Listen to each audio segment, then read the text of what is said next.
কি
নীরব পরিবেশ, এখানে আশেপাশে কেউ নেই।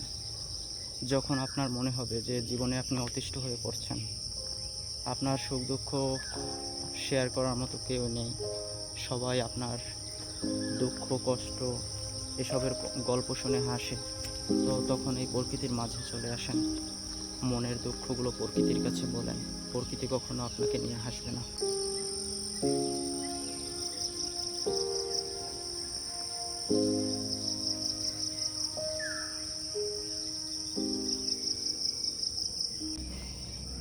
জায়গাটি এক্সপ্লোর করে এই মুহূর্তে মনে হচ্ছে যে আমি কোনো ছোট টিলা থেকে নামছি, এই টাইপের কিছু। সত্যি অনেক সুন্দর, এবং বৃষ্টি হওয়ার কারণে জায়গাটা একটু পিচ্ছিল, এর কারণে একটু সতর্কতা অবলম্বন করতে হচ্ছে।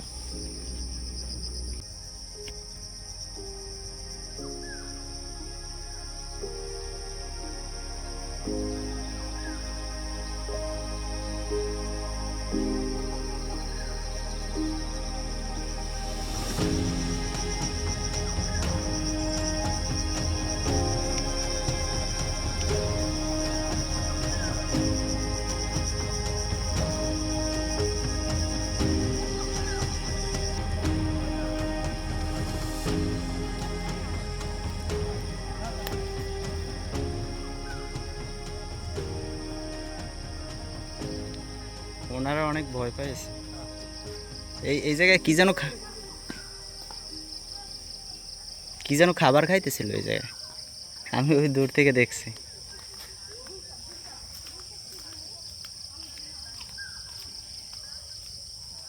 আমার বাসা যদিও মিরপুরে, দীর্ঘ 5-6 বছর থাকা, কিন্তু বোটানিক্যাল গার্ডেনেও অনেকবার আসা হয়েছে, কিন্তু পুরো বোটানিক্যাল গার্ডেনটা ঘুরে দেখা কখনোই হয়নি।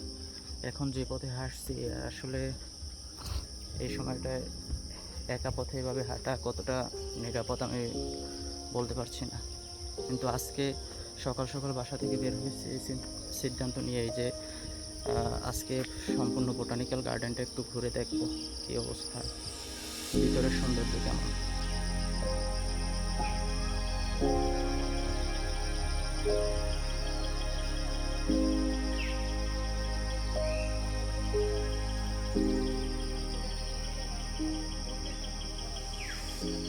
এই রাস্তাটাকে একটু দেখান,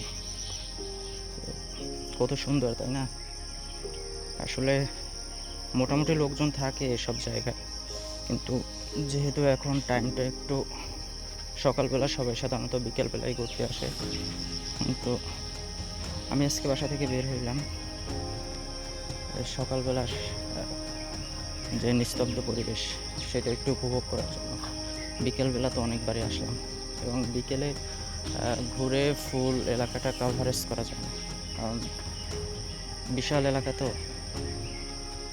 কত দেখলাম 215 একর এরকম।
এভাবে আমি একদিন সাহসী হয়ে উঠব এবং একা একা সারা পৃথিবী ঘুরে বেড়াবো ইনশাল্লাহ।